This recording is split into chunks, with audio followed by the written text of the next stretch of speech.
O Apocalipse, o livro mais impressionante e radical da Bíblia. Um texto sagrado que profetiza o final dos tempos. Que segredos se escondem entre suas páginas? Quanto tempo de vida resta à espécie humana?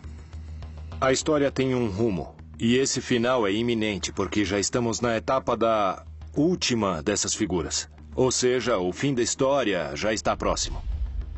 Porque muitos mencionam que existe um lugar onde seus habitantes poderiam se salvar.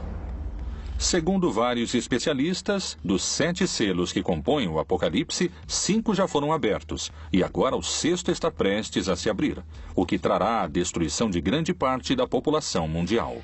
O caso está aí, mas há 7 selos. Quem nos dirá o que vai acontecer? E todos choram. Mateus está sugerindo a possibilidade de que não haja tanto medo no final dos tempos.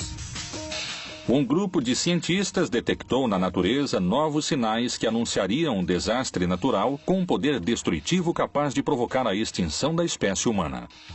O mundo acaba para dar lugar a outro mundo novo. Desde o princípio dos tempos, há relatos bíblicos em que Deus ameaça com destruição total.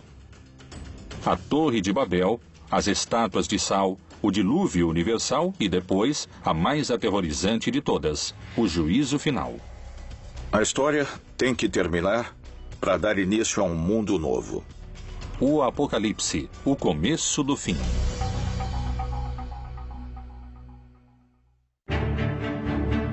Ao longo da história, a ideia do fim do mundo provocou numerosas teorias. Algumas inspiraram esperança. Outras até provocaram suicídios em massa. Várias reavivaram o histórico enfrentamento entre a fé e a ciência. Mas, de modo geral, todas previram um final que nunca chegou. No entanto, hoje, vários cientistas e estudiosos da Bíblia consideram a possibilidade de que o fim do mundo esteja próximo.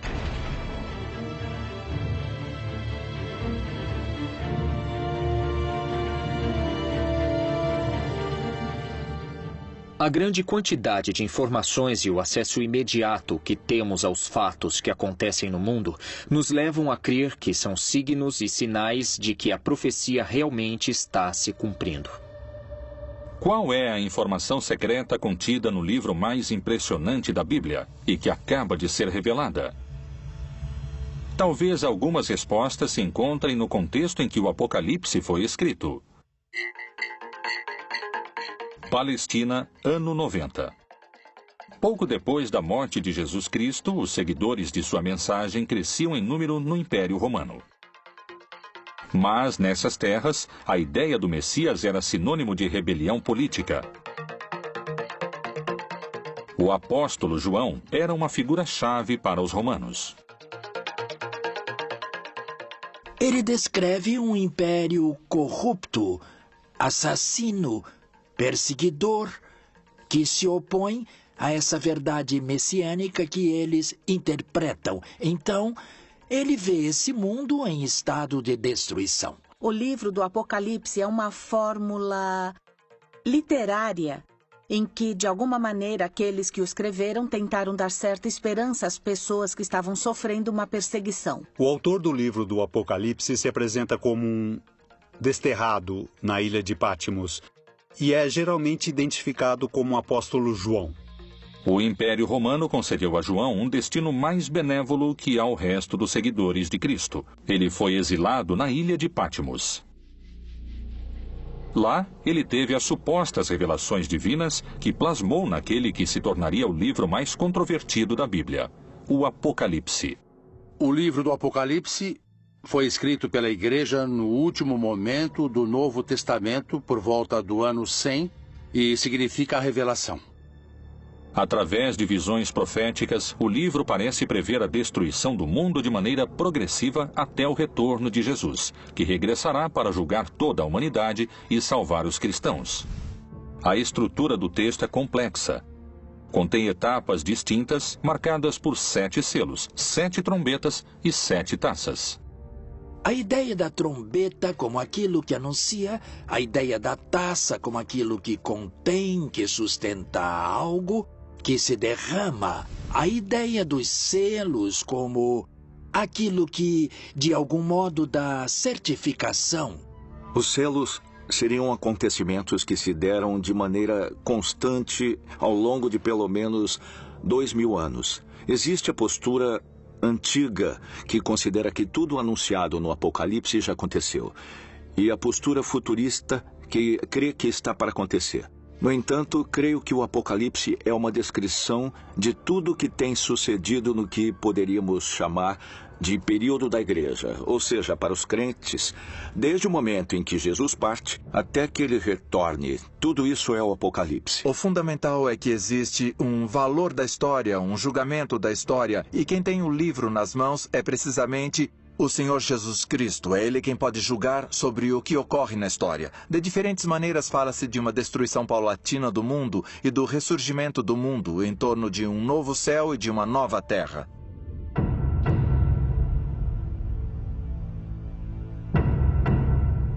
Até hoje, esse texto complexo tem suscitado todo tipo de interpretações. Uma das hipóteses é que nos encontramos na fase final do Apocalipse. É a etapa chamada Grande Tribulação.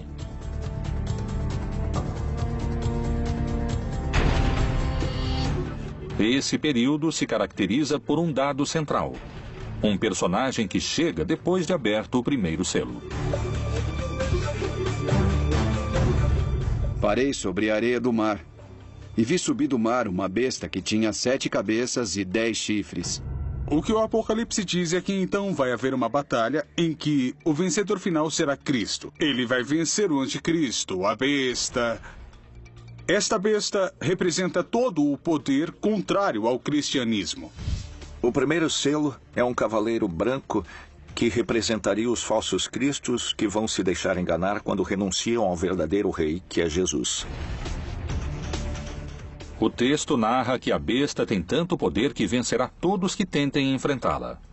Mas quem representaria a figura da besta? E quando acabarem seu testemunho, a besta que sobe do abismo travará guerra contra eles, e os vencerá e os matará. Através da história, esse personagem foi mudando em suas diferentes interpretações. Hoje, o líder da Igreja Católica identifica o anticristo com uma figura que surpreendeu sua própria comunidade. O Papa disse que o anticristo é a corrupção, e disse, em algum sentido, que é adaptar, é uma adaptação da Bíblia. João, que fala do anticristo no Evangelho, diz que o anticristo é aquele que não crê em Cristo, que nega Jesus. E o que está na Bíblia, quando diz que o número da besta é 666 ou 666, é que são letras. Porque em nenhum idioma antigo, nem o grego, nem o hebraico, nem o latim, havia números. Existiam números, mas eram representados com letras. Estão indicando um nome. E em hebraico é César. Então, pode ser que represente o poder político que ataca a igreja. A condenação dos corruptos pelo chefe máximo da igreja causou impacto ao expor a figura do anticristo.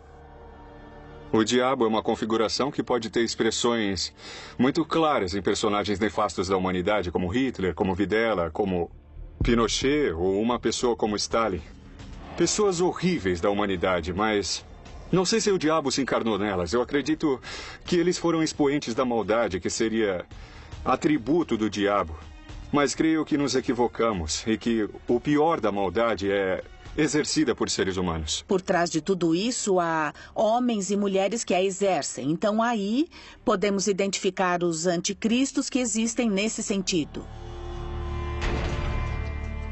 Segundo a tradição cristã, se acreditamos no anticristo na Terra, poderíamos afirmar que o primeiro selo já foi aberto.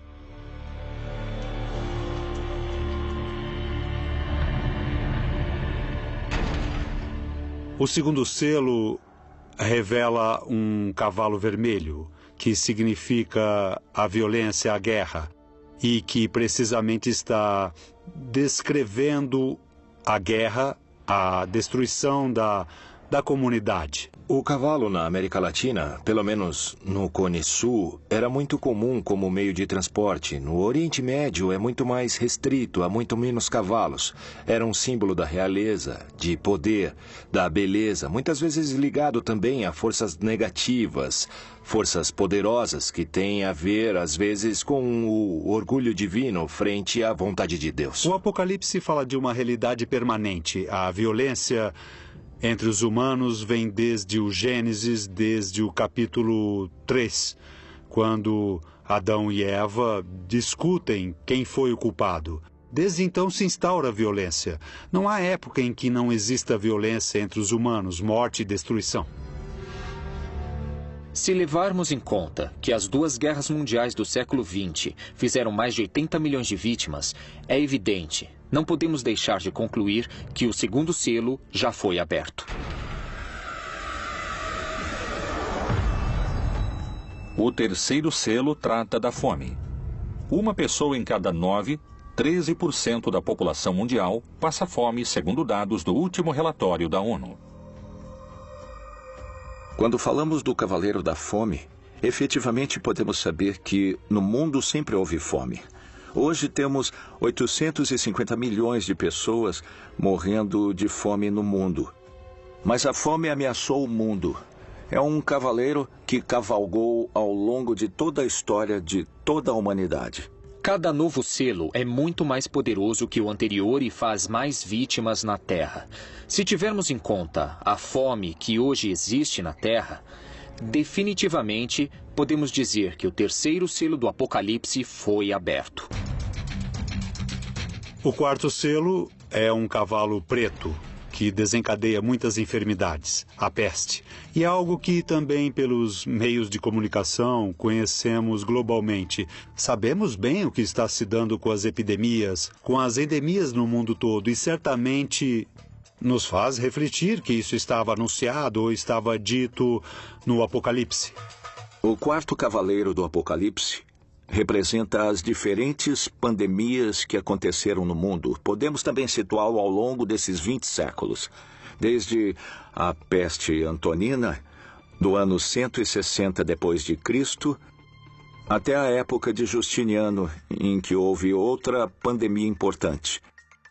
No século XII, houve a peste bubônica, e no século XIV, a peste negra. Como resultado, a população da Europa perdeu 1/4 de sua população. É muito interessante porque há uma parte do livro do Apocalipse que diz que 1/3 dos homens morreriam. Por estas 3 pragas foi morta a 1/3 parte dos homens. Pelo fogo, pela fumaça e o enxofre que saíam de suas bocas. E houve momentos na história em que literalmente morreram 1/3 ou 1/4 dos homens. E na nossa época, já no século XXI, estamos diante do H1N1 ou diante da epidemia da AIDS, ou o risco de uma guerra bacteriológica. Tudo isso tornaria perfeitamente textual uma praga como o quarto cavaleiro do Apocalipse. Alguns especialistas afirmam que todas essas doenças são sinais de que o quarto selo já poderia estar aberto. Segundo o Apocalipse, os 7 selos vão deixando em seu caminho guerra, fome, morte e destruição. Com cada abertura, o fim dos tempos e a batalha final parece estar mais próxima. O quinto selo não menciona uma forma de destruição como os outros, mas descreve o pedido dos mártires para que chegue a hora do juízo final. Mártir em grego significa testemunha. Esse quinto selo representaria os crentes de toda a história que estiveram dispostos a pagar com sua vida. A afirmação de que Jesus é o Senhor e o Salvador. Eles clamam a Deus pelo fim da perseguição, pelo fim da destruição. E é isso que nos revela o quinto selo, a visão dos santos, pedindo o final dos tempos. No entanto, a resposta é o que há de mais tremendo no Apocalipse, o mais difícil de aceitar e acreditar. Há que se cumprir o número. Eles devem ter paciência, porque a destruição vai continuar, ninguém sabe quanto tempo. Mas o cristão precisa confiar que Deus sabe quando e como vai terminar. Segundo algumas interpretações, os infortúnios mencionados nos primeiros selos, a fome, as guerras e as doenças, já aconteceram. E, pelo contrário, os fatos prenunciados pelo sexto selo, o mais temível e dramático de todos os narrados no livro do Apocalipse, estaria por acontecer. E, para muitos, suas consequências são impossíveis de conter. Quais são essas catástrofes? De que tempos estamos falando? Há alguma possibilidade de deter essa contagem regressiva?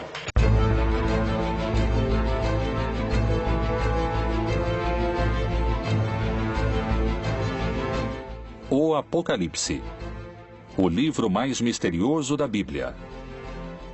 Supõe-se que foi escrito pelo apóstolo João com símbolos e mensagens ocultos para não cair nas mãos dos romanos, que o teriam destruído. Não queriam que a palavra de Jesus e seu movimento contra o império prosperassem. O mistério das 7 estrelas que viste na minha destra e dos 7 castiçais de ouro. As 7 estrelas são os anjos das 7 igrejas. E os 7 castiçais que viste são as 7 igrejas. Quando João, no Apocalipse, fala das 7 taças, das 7 igrejas, das 7 luzes, está falando de tudo relacionado com os últimos tempos e está falando numa linguagem apocalíptica. A linguagem apocalíptica não tem nada de literal. Não se pode ler exatamente como está lá. É eufemística. Então, deve-se interpretá-la como sinais de difícil compreensão, como uma linguagem deliberadamente crítica. O número 7 representa um ciclo, assim como a semana. Se falamos das 7 igrejas ou dos 7 anjos. Mas também pode ter aspecto negativo se falamos do dragão, que é o diabo com 7 cabeças, ou da grande Babilônia, que está sentada sobre 7 montes. João visualizou bestas, monstros e enormes catástrofes naturais que destruiriam o mundo. No entanto, também descreveu um lugar que será salvo. E eu, João, vi a santa cidade, a nova Jerusalém, que de Deus descia do céu, adereçada, como uma esposa ataviada para o seu marido. Portanto, a chave para entender o Apocalipse é ver na Nova Jerusalém o novo povo de Deus. Diz que é dourado ou que é de ouro, porque o ouro no Apocalipse representa o caráter de Deus. Os crentes no final estarão tão cheios de amor, uns pelos outros, tão cheios de amor a Deus, que isso é descrito como uma cidade dourada. O Apocalipse fala de uma nova Jerusalém. Quando o Apocalipse foi escrito, ou pelo menos quando foi editado, a cidade de Jerusalém já havia sido destruída. Estava em ruínas. Quem são esses eleitos mencionados no texto sagrado? Como é o povo que se salvaria do fim anunciado pelo Apocalipse? Poderia existir no mundo um lugar com essas características? Michoacán, México. A quase 700 quilômetros ao sul do Distrito Federal, na chamada Terra Quente do estado, encontra-se Nova Jerusalém. Essa localidade é ao mesmo tempo uma cidade e uma comunidade religiosa. Seus habitantes têm uma interpretação particular do Apocalipse. Aqui no México temos um estado que se chama Michoacán, onde um sacerdote, o padre Nabor, por volta de 1973, iniciou um movimento para que seus paroquianos fossem viver em comunidade. Em Nova Jerusalém há um povo muito crente que acredita que com suas rezas vão salvar o mundo.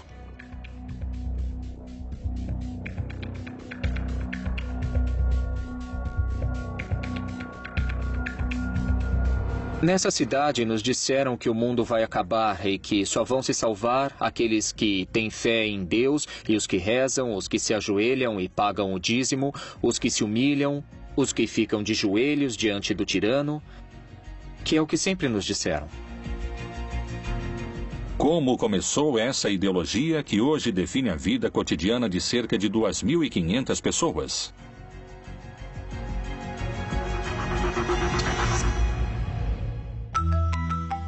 1973. Gabina Sanches, uma camponesa de Peruarã, trabalhava em um campo como todos os dias. Mas esse não era um dia comum. Aconteceria algo que marcaria o destino de toda uma cidade. Em 9 de junho, de manhã, dizem que a Virgem apareceu para uma senhora dentro desse espaço em que hoje está situada em Nova Jerusalém. E que lhe deu uma mensagem. A mensagem era que ela dissesse ao mundo para fazer penitência e que tivessem fé no Santo Rosário, porque o mundo estava perdido, que a humanidade estava perdida. Até aquele momento. A construção da cidade aconteceu com a fé na aparição da Virgem. E depois começaram a vir, primeiramente, os habitantes vizinhos daqui. E nessas peregrinações, alguns resolveram morar aqui. A Virgem, quando pediu ou indicou como se formaria uma comunidade ou uma cidade, ela disse como queria a comunidade. Pediu que fizesse uma cidade, mas disse que queria um lugar pobre e simples, onde ela pudesse recolher acolher seus filhos que fossem vê-la. Queria pessoas simples, pessoas de coração puro, capazes de uma entrega limpa.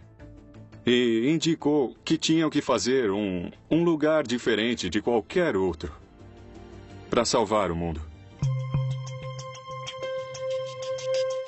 A primeira mensageira e o primeiro líder espiritual morreram há alguns anos. Assim, o dom de receber as supostas mensagens e a liderança dentro dessa comunidade coube a outras pessoas. Hoje, se supõe que uma mulher é a encarregada de se comunicar com a Virgem e existe um líder que determina os destinos da cidade. As regras são muito rígidas. Nós somos fiéis à Virgem do Rosário. Acreditamos nela, acreditamos na sua aparição, acreditamos na maior parte das mensagens que transmitiu do ano de 73 ao ano de 81. A devoção a ela se dá em primeiro lugar com o Rosário. Rezar o Rosário, levá-lo consigo, é dessa maneira que se dá essa devoção. As condutas proibidas em Nova Jerusalém são... basicamente, não usar tecnologia, como telefones celulares, internet, redes sociais. Em termos de roupas, para as mulheres, não usar decotes nem minissaias. E rezar diariamente, 2 vezes por dia, 3 vezes por dia, pagar o dízimo. Está proibido o namoro, está proibido a educação laica, está proibido o futebol. Ou seja, basicamente, as crianças não têm nenhum tipo de distração e passam o dia inteiro rezando.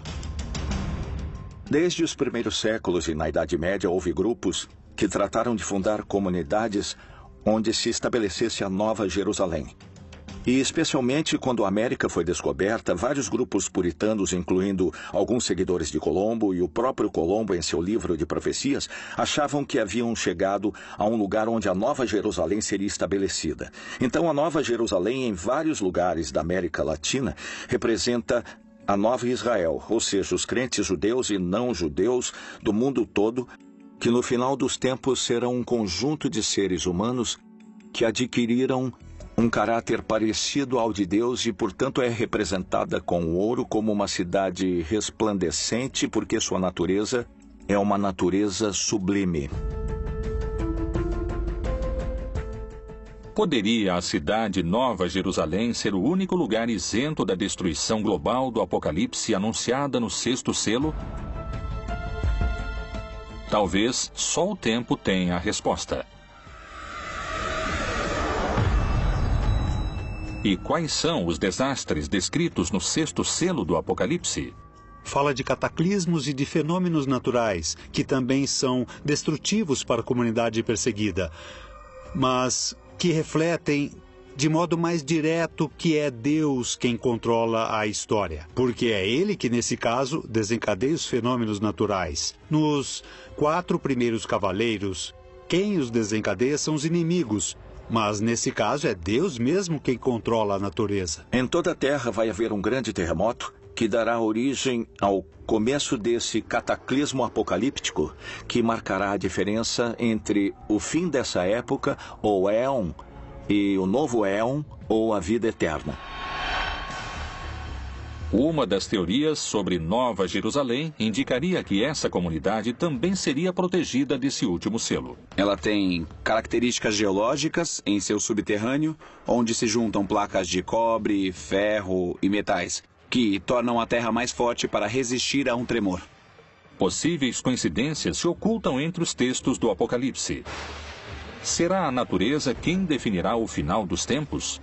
Que segredos se escondem entre suas páginas em relação a terremotos e vulcões? A interpretação de vários estudiosos da Bíblia sugere um cenário dramático na etapa mais destrutiva, que profetiza uma devastação planetária. O que é o Anel de Fogo?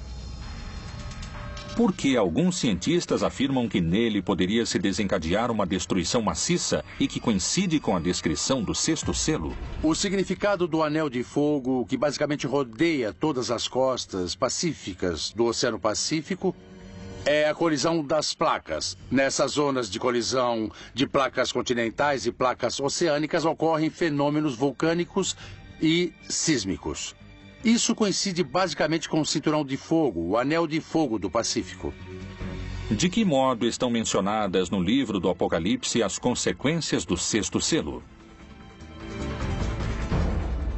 Mas quanto aos covardes, aos incrédulos, aos abomináveis e aos homicidas, e aos que se prostituem, e aos feiticeiros, e aos idólatras, e a todos os mentirosos, a sua parte será no lago que arde com fogo e enxofre, o que é a segunda morte. Do ponto de vista geológico e astronômico, os fenômenos são basicamente a extinção do Sol. O Sol vai passar a ser um gigante vermelho, aumentará significativamente de volume e absorverá nesse crescimento tanto Mercúrio quanto Marte. A proximidade do Sol fará com que o planeta se aqueça muitíssimo e, nesse momento, desaparecerá a vida. E havendo aberto o sexto selo, olhei, e eis que houve um grande tremor de terra. Quando se abre o sexto selo do Apocalipse, ocorrem os terremotos. Aqui, a palavra é literal. Não existe outra definição, nem explicação, nem nenhum tipo de erro de tradução. O reaquecimento poderia estar simbolizado pelo fogo. Mas parece que esse não é o único desastre natural possível.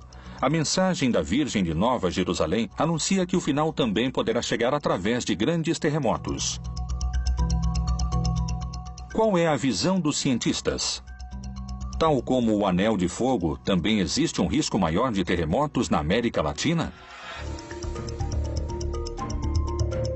Equador, 31 de janeiro de 1906. Magnitude 8.8. Chile, 22 de maio de 1960. Magnitude 9.5. Foi o terremoto mais violento de que se tem registro. 4.000 pessoas morreram e cerca de 2 milhões perderam seu lar. México, 19 de setembro de 1985. Magnitude 8.1. Mortos, 20 mil. Haiti, 12 de janeiro de 2010. Magnitude 8.0. 220 mil pessoas morreram. Os pontos do mundo com maior atividade sísmica são os que se encontram próximos de alguma falha, que é a união entre duas placas tectônicas. Toda a costa ocidental da América, não só da América Latina, mas também da América do Norte, que é parte do Cinturão de Fogo do Pacífico, tem atividade sísmica permanente, de graus baixos até graus altos, mas sempre está relacionada ao movimento das placas tectônicas, como é o caso também do vulcanismo. Porque se levantará nação contra nação e reino contra reino. E haverá terremotos em diversos lugares, e haverá fome e tribulações. Estas coisas são os princípios das dores. O aumento da grande quantidade de terremotos que vem acontecendo desde 2009 é um fenômeno que a ciência investiga e para o qual ainda não pôde dar uma verdadeira explicação. Os textos messiânicos ou apocalípticos podem ser lidos de várias formas, e sempre em cada geração há os que dizem que está para acontecer, porque isso faz alusão a Obama, faz alusão a Putin, faz alusão à crise econômica, e isso fala de tal guerra, ou seja, sempre houve pessoas que tentaram interpretar os textos e focalizá-los. Na seita do Mar Morto, há um tipo de literatura que se chama Pesher, que é a interpretação, por exemplo, do profeta Habacuque ou outros. E aí eles fazem isso, há um texto bíblico e eles agregam. Essa figura é tal pessoa que existe hoje, ou seja, querem ajustar o texto e adaptá-lo. Ou dizer, viu, isso explica o que está acontecendo hoje em dia. No início do século XX, começaram a surgir os primeiros sismógrafos e assim começamos a ter um registro mais exato da atividade sísmica até o presente, com melhores equipamentos e uma maior quantidade de equipamentos para registrar a atividade sísmica. E assim podemos verificar com maior precisão todos os sismos que ocorrem no planeta.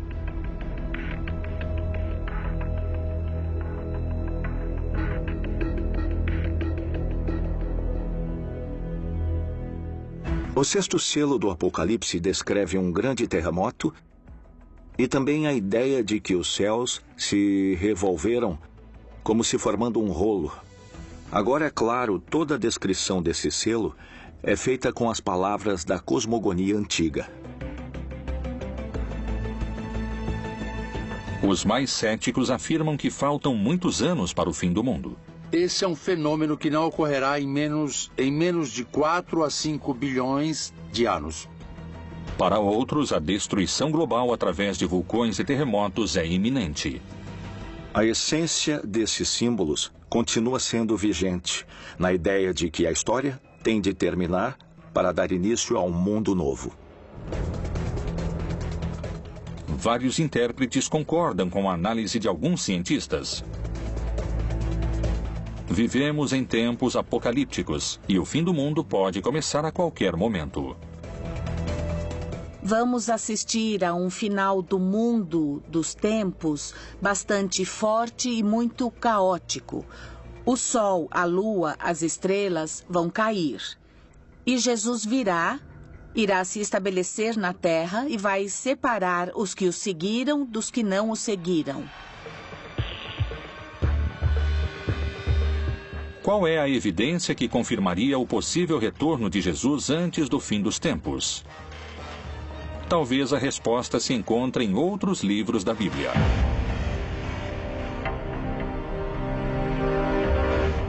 O Apocalipse é o livro mais antigo e controvertido da Bíblia. Tanto no Antigo como no Novo Testamento, vários profetas descreveram como seria o mundo em tempos apocalípticos.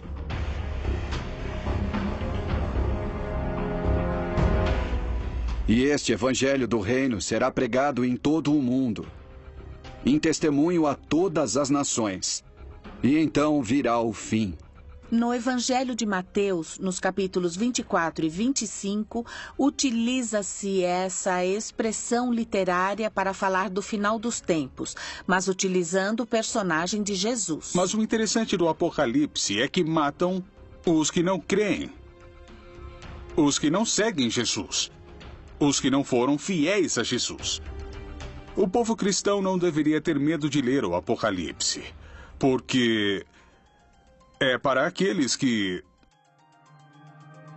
não foram fiéis a Jesus. Se eu fui fiel a Jesus, estarei do lado daqueles que irão se salvar.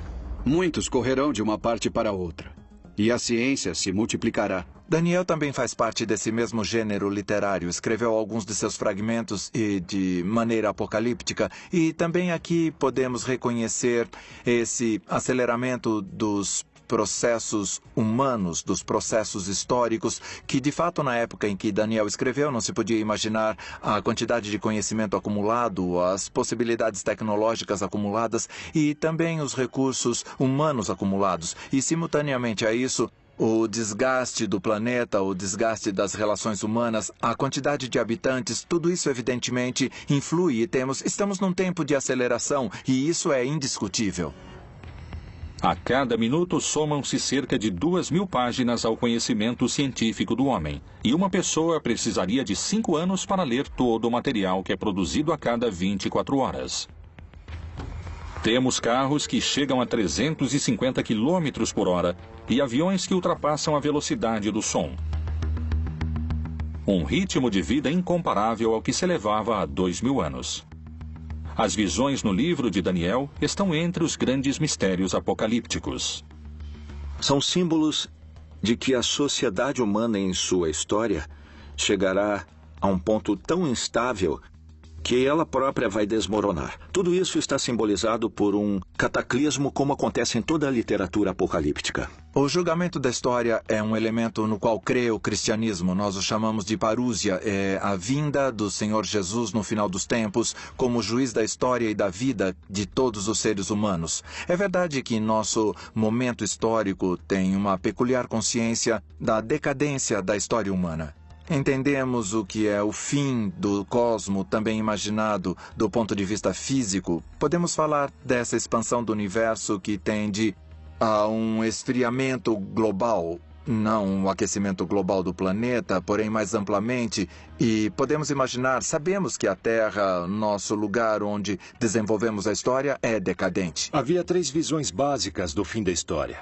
Uma visão que se chama utópica, que chegará ao fim dos tempos e o cordeiro viverá com o lobo, e a criança brincará com a serpente, e a destruição cessará, ou seja, uma visão idílica da paz universal.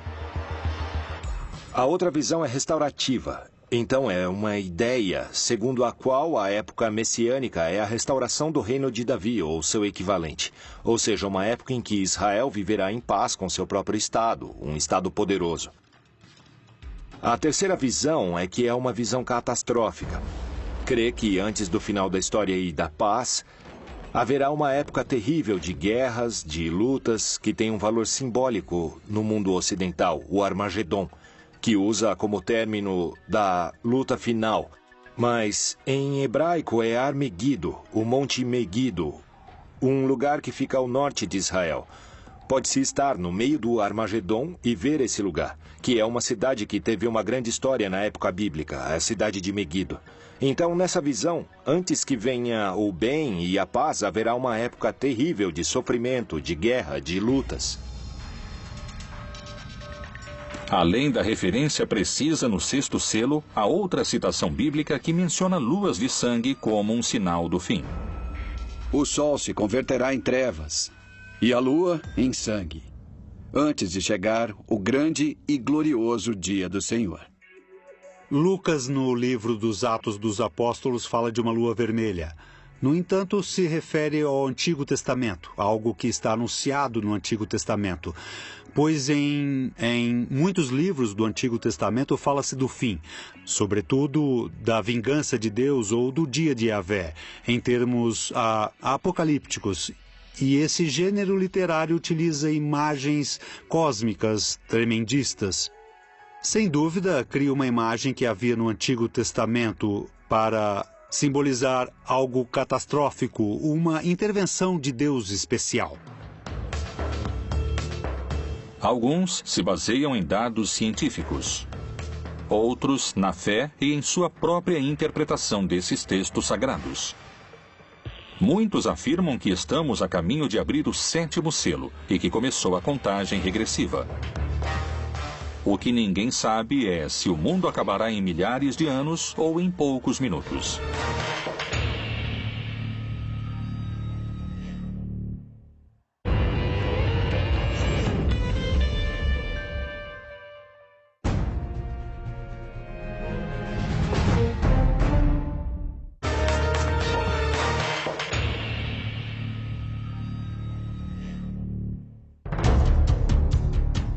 As profecias apocalípticas têm um espaço próprio no livro mais importante da história, a Bíblia. Depois das catástrofes do 6º selo, o texto descreve a abertura do 7º, em que 7 anjos tocarão 7 trombetas e 7 taças serão derramadas. Esse selo anuncia o fim dos tempos e a batalha final. E vi outro grande e admirável sinal no céu. 7 anjos que tinham as 7 últimas pragas, porque nelas é consumada a ira de Deus.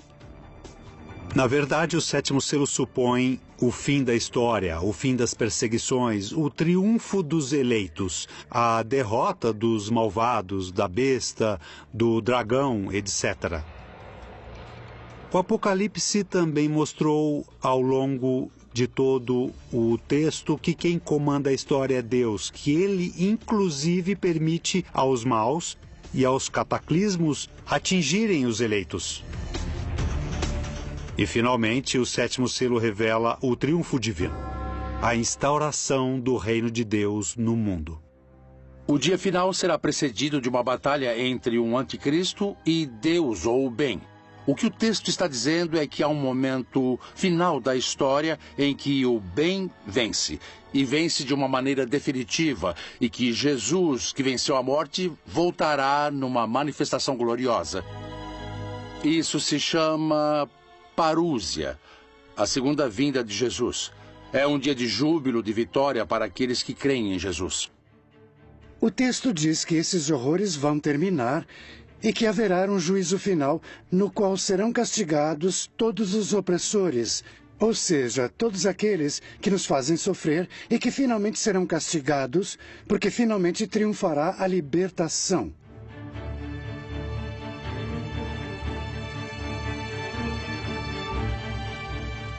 É uma mensagem de esperança. Mais tarde, a igreja transmitiu isso como se fosse uma revelação sobre o que vai acontecer depois da morte, que haverá um juízo final sobre todos, ok?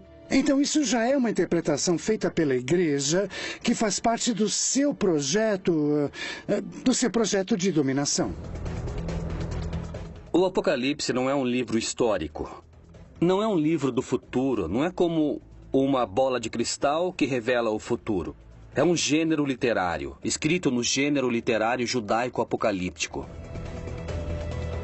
A atmosfera se torna de terror quando o Apocalipse é citado hoje. Não é sobre o futuro. Quem escreveu o livro não estava pensando no fim do mundo, nem no futuro. Estava pensando no presente. Existiria o povo eleito que poderia se salvar do fim do mundo? Seria possível minimizar as consequências das catástrofes naturais?